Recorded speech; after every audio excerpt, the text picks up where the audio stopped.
चीन और ताइवान के बीच चल रही अनबन के चलते भारत को कई बड़े फायदे मिल रहे हैं। आप लोग जानते होंगे ताइवान को चिप मैन्युफैक्चरिंग का हब माना जाता है और एक तरफ पूरी दुनिया में चिप शॉर्टेज चल रही है और यही वो सुनहरा मौका है जहां पर ताइवान की कंपनियां मैक्सिमम प्रॉफिट कमा सकती हैं। और इस अनबन के चलते ताइवान की बहुत सारी कंपनियां चीन जाने वाली थी जहां पर उन्हें अपने प्रोडक्शन को स्टार्ट करने में ज्यादा वक्त नहीं लगता, लेकिन रिसेंटली हुई अनबन के चलते अब ताइवान से चीन जाने वाली कंपनियां भारत और कई देशों की तरफ मुड़ चुकी हैं। जहां पर रिसेंटली हिंदुस्तान टाइम्स की रिपोर्ट के मुताबिक PSMC यानी कि power chip semiconductor manufacturing corporation ये दुनिया की छठवीं यानी सिक्स्थ सबसे बड़ी चिप मेकर कंपनी है और ताइवान की तीसरी सबसे बड़ी चिप मेकर कंपनी है।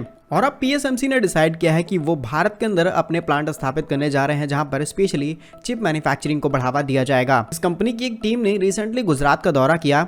इसके अलावा चंडीगढ़ में भी कंपनी ने विजिट किया है और इन्हीं दो लोकेशंस को कंपनी ने आइडेंटिफाई किया है जहां पर अपनी नए प्लांट को कंपनी स्थापित कर सकती है। इसके अलावा कंपनी के कुछ लोगों ने गुजरात के धोलेरा स्मार्ट सिटी में भी विजिट किया जहां पर ऑलरेडी टाटा और कई देश की कंपनियां इलेक्ट्रॉनिक्स और सोलर प्रोडक्शन को लेकर के अपने प्रोजेक्ट्स के ऊपर काम कर रही हैं। इसके अलावा रिपोर्ट्स में बताया गया है कि कंपनी भारत सरकार की PLI स्कीम के तहत जो 76,000 करोड़ रुपए की प्रस्तावित की गई थी उसके तहत भारत के अंदर सेमीकंडक्टर मैन्युफैक्चरिंग के साथ जुड़ेगी ताकि कंपनी को कई बड़े फायदे मिल सकें और कंपनी आसानी से प्रोडक्शन भारत में कर पाए। इसके अलावा आज भारत की इलेक्ट्रॉनिक्स, ऑटो सेक्टर, डिफेंस और लगभग हर एक इंडस्ट्री डिजिटलाइज हो चुकी है और ऐसे में सेमीकंडक्टर शॉर्टेज भारत के अंदर भी और ऐसे में भारत को भी सेमीकंडक्टर की जरूरत बहुत पड़ेगी। और क्योंकि TSMC दुनिया की छठवीं सबसे बड़ी चिप मेकर कंपनी है तो न सिर्फ भारत बल्कि ये भारत से ग्लोबल लेवल पर एक्सपोर्ट भी करेगी।